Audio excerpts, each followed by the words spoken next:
할렐루야. 유세배기도 하나님 주시는 놀라운 기적과 은혜가 우리 성도님들과 함께 하시기를 주님의 이름으로 축복합니다.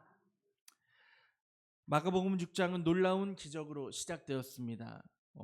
바로 오병이어의 사건입니다. 보리떡 5개와 물고기 2마리로 5,000명을 먹이신 사건으로부터 마가복음 6장이 시작됩니다. 이 기적적인 현장 안에 누가 있었습니까? 바로 많은 하나님의 백성들과 그리고 제자들이 이 분명히 엄청난 은혜의 현장에 있었습니다. 그들의 손으로 직접 떡을 나누어 줬고 그리고 12광주리를 거두었습니다. 우리가 그 자리에 있었다면, 우리가 예수님의 제자로 있었다면 아마 그 자리는 엄청난 감격스러운 자리였을 것입니다. 그런데 말씀은 그 감격의 분위기를 길게 끌고 가지 않았습니다. 곧바로 말씀의 장면이 바뀝니다. 예수님은 제자들을 어떻게 하십니까? 재촉하셨습니다. 45절에 보면 예수께서 즉시 제자들을 재촉하셨다고 기록합니다. 그리고 그들을 배에 태워서 보내십니다. 그리고 제자들은 바다 한가운데서 거센 바람을 만납니다. 우리는 종종 이렇게 생각합니다. 은혜를 받았는데 왜 또 힘든 일이 올까? 내가 기도했는데 왜 내 상황은 더 어려워질까? 내가 하나님의 뜻대로 순종했는데 왜 내가 폭풍을 만날까? 오늘의 본문의 말씀은 바로 그 질문에 대한 대답의 말씀입니다. 예수님께서 배를 태워 가라고 보내셨는데 예수님의 제자들은 폭풍을 만났습니다. 예수님의 뜻대로 그들이 나아갔는데 바람이 거셌다는 겁니다. 그들이 순종했는데 힘들었습니다. 그런데 그 한가운데서 주님은 우리에게 이렇게 말씀하십니다. 안심하라. 내니 두려워하지 말라. 아멘. 이 말씀이 오늘 우리 모두에게 살아있는 음성이 되시기를 주님의 이름으로 축복합니다. 우리 45절, 46절 말씀 다시 한번 읽어보겠습니다. 45절, 46절입니다. 예수께서 즉시 제자들을 재촉하사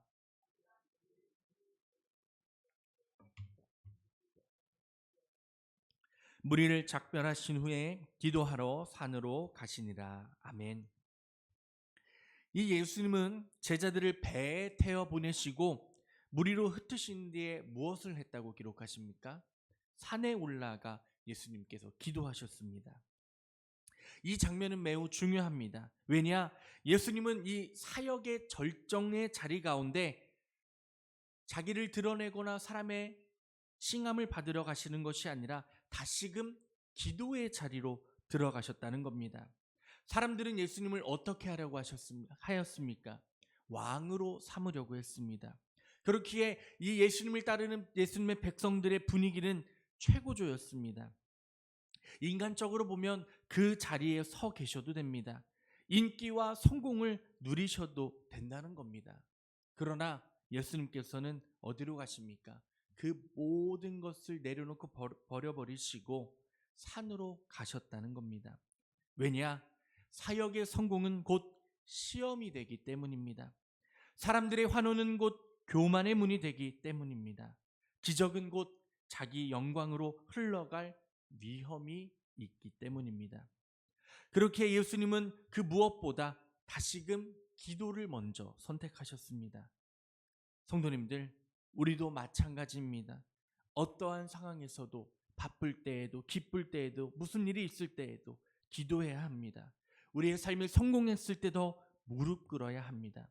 사람들이 알아줄 때 하나님께 더 엎드려 나아가는 은혜가 있으시기를 소망합니다. 그리고 예수님은 그 산에 올라가 무엇을 기도하셨습니까? 제자들을 위해 기도했다고 말씀하십니다. 제자들은 지금 무엇을 하고 있었습니까? 바다에서 노를 젓고 있었습니다. 밤이 깊어갔습니다. 바람은 거슬립니다. 그러나 산 위에서는 예수님이 기도하고 계셨습니다. 이것이 복음입니다. 우리가 힘겹게 살고 있을 때, 우리가 문제 속에서 씨름하고 있을 때 주님은 우리를 향하여 가만히 계시지 않으신다는 것입니다.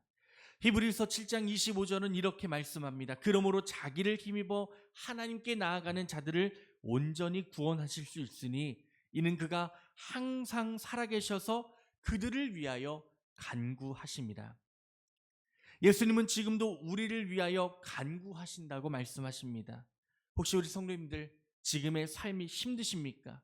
가정의 문제, 자녀의 문제, 건강의 문제, 사역의 부담 기억하십시오.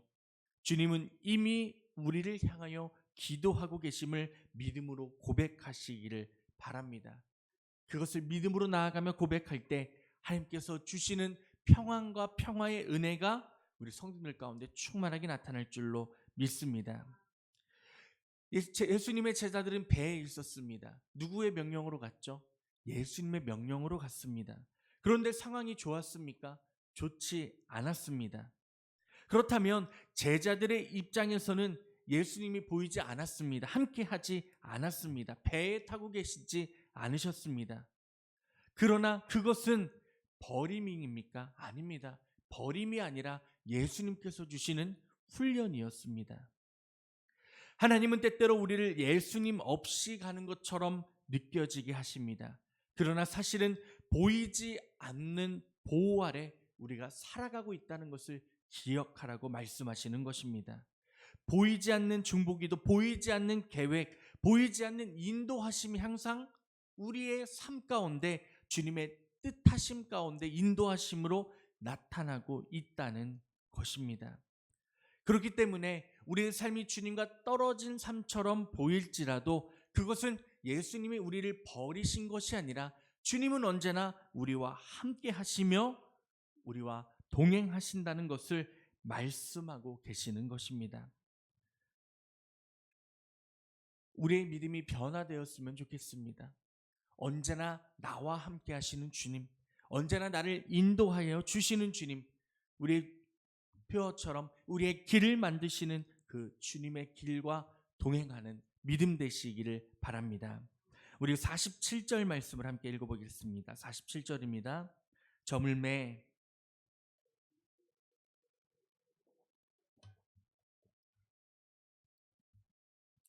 저물매는 해가 졌다는 뜻입니다. 밤 사경입니다. 가장 어두운 시간입니다. 어두운 시간은 무엇을 뜻합니까? 육체적으로도 가장 지친 시간입니다. 생각해 봤을 때 예수님의 제자들도 오병이의 기적을 돕기 위해서 음식을 나눠줬다고 하잖아요. 5천 명 이상의 사람들에게 음식을 나눠줬던 것 얼마나 힘든 일이었겠습니까? 그 육체적으로 가장 지친 시간, 바람은 거슬리고 있고 헬라어 원어를 보면 고통당하며 노를 젓고 있다고 말씀에 기록됩니다. 이 단순히 힘든 정도가 아니라 고통스러운 싸움을 예수님의 제자들이 배 위에서 하고 있었다는 겁니다. 그때 예수님이 바다 위로 걸어오십니다. 48절에 보면 저희가 괴로이 노 젓는 것을 보고 제자들이 힘겹게 노 젓는 것을 보고 계셨다라고 기록됩니다. 주님은 멀리 계셨지만 보고 계셨습니다. 그렇게 주님은 그들의 고통을 모르는 분이 아니셨다는 것입니다. 그러나 제자들은 어떻게 됩니까? 예수님을 알아보지 못합니다. 예수님을 보고 뭐라고 고백을 하죠? 유령이다라고 소리 질렀습니다. 왜입니까? 두려움은 시야를 왜곡시킵니다. 공포는 믿음을 흐리게 합니다. 폭풍 속에서도 주님은 유령처럼 보이게 되는 것입니다. 환경이 강하면 하나님의 임재가 흐릿해집니다. 그렇기에 52절은 충격적으로 그들을 평가합니다. 이는 그들이 그 떡대이던 일을 깨닫지 못하고 도리어 그 마음이 어떻게 됐다고요? 둔하여 졌다라고 말씀합니다. 이들은 예수님이 하시는 큰 경험, 기적의 경험을 했지만 예수님이 누구신지 깊이 알지 못했다는 것입니다. 은혜를 체험했지만 신앙이 성숙하지 않았습니다. 우리는 어떻습니까? 우리의 신앙은 하나님이 주시는 놀라운 성숙한 신앙 가운데 나아가고 계십니까? 혹시나 우리도 이들과 마찬가지는 아닙니까?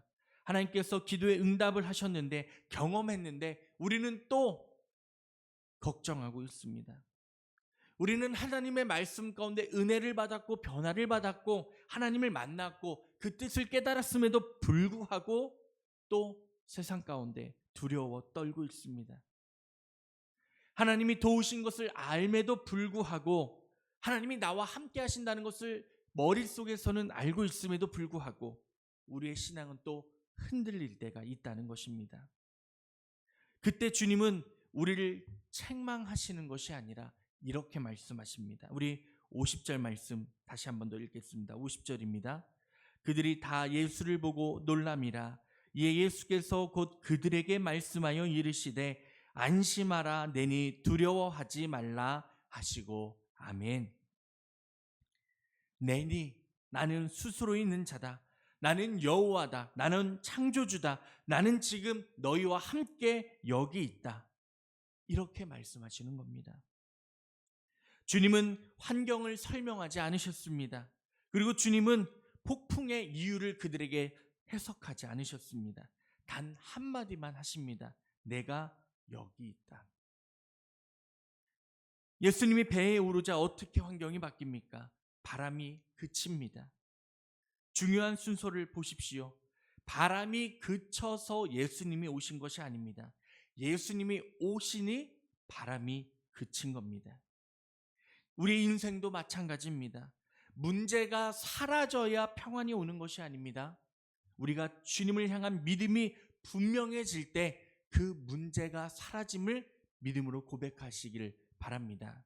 그래서 문제보다 크신 하나님이라고 우리가 고백하지 않습니까? 우리의 모든 상황 속에서 역사하시고 모든 문제보다 크신 하나님의 은혜 가운데 승리하시는 우리 성도님들 되시기를 소망합니다. 그리고 나서 예수 폭풍을 지나 도착한 곳이 어디입니까? 53절에 보면 건너가 게네사렛 땅에 이르렀다라고 말씀합니다. 이 게네사렛은 갈릴리 호수 서북쪽에 위치한 비옥한 평화 지역입니다. 그리고 거기서 놀라운 장면이 펼쳐집니다. 사람들이 예수님을 미리 알아보고 병자들을 데려옵니다. 그리고 옷자락이라도 만지게 해달라고 말씀합니다. 그리고 성경을 말합니다. 56절에 이렇게 말을 하면서 손을 대는 자는 다 손을 대게 하시기를 간구하니 손을 대는 자는 다 무엇을 얻는다고요? 성함을 얻느니라. 아멘. 여기서는 중요한 메시지가 세 가지 있습니다. 첫 번째, 폭풍 뒤에는 사명이 기다리고 있습니다. 제자들은 방금 전까지 죽을 것 같았습니다. 그러나 도착하자마자 하나님의 사역이 시작됩니다. 하나님은 우리의 폭풍을 헛되이 사용하지 않으십니다. 폭풍을 겪은 사람이 상처를 이해하며 아픔을 공감합니다. 눈물의 가치를 안다는 것입니다. 어려움도 겪어본 사람이, 어려움도 이겨내본 사람이 그 가치를 안다는 것입니다. 이처럼 우리의 어려움 가운데서 만난 주님, 그 사랑도 주님을 만나본 사람만이 깨달을 수 있다는 것입니다. 두 번째, 주님은 단순히 풍랑을 잠잠하게 하시는 분이 아닙니다. 하나님은 어떤 분이십니까? 치유하시는 하나님이십니다. 그리고 회복하시는 하나님이십니다. 그리고 새롭게 하시는 하나님이십니다. 폭풍의 목적은 파괴가 아니라 성숙입니다. 두려움의 목적은 믿음의 성장이라는 것입니다. 마지막으로 믿음으로 나아오는 자는 회복된다고 말씀하십니다. 옷자락만 만져도 낫습니다. 믿으십니까? 왜입니까? 능력은 옷에 있는 것이 아니라 주님께, 예수님께 있기 때문입니다. 우리가 두려움 대신 믿음으로 나아갈 때 하나님 주신 회복이 시작될 줄로 믿습니다.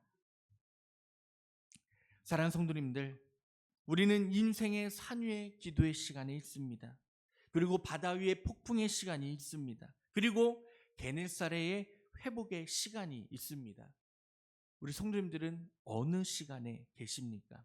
기도의 자리입니까? 아니면 폭풍의 자리입니까? 아니면 회복의 자리입니까? 어디에 있든지 변하지 않는 진리가 있습니다. 그것은 바로 지금도 주님께서 우리를 지켜주시고 인도해 주시고 우리와 동행하여 주시며 우리를 바라보고 계시다는 것입니다. 주님은 우리를 위하여 기도하십니다. 주님은 우리에게 오십니다. 그리고 주님은 우리를 치유하시고 회복시키십니다. 그러므로 오늘 이 말씀을 꼭 붙드시길 바랍니다. 안심하니 내니 두려워하지 말라. 이 말씀이 오늘 우리의 심령의 깊은 곳에 새겨지기를 주님의 이름으로 축원합니다. 우리의 인생이, 우리의 믿음의 삶이 두려움 대신 승리의 믿음으로 서는 삶이 되시기를 주님의 이름으로 축복합니다. 그 뜻 가운데 있을 때에 그 강하고 담대함을 가지고 나아가십시오. 그때에 어떤 것도 우리를 무너뜨릴 수 없고 어떤 것도 우리를 넘어뜨릴 수 없을 줄로 믿습니다. 아무리 사단마귀가 우리를 간계함으로 넘어뜨리고 할지라도, 우리를 이간질시키고 주님께로 나아오지 못하게 할지라도 우리는 그 담대함을 가지고 주님과 함께 나아갈 수 있을 줄로 믿습니다. 오늘 하루도 그러한 믿음을 가지고 승리하시는 우리 모든 성도님들 되시기를 주님의 이름으로 축원합니다. 기도하겠습니다.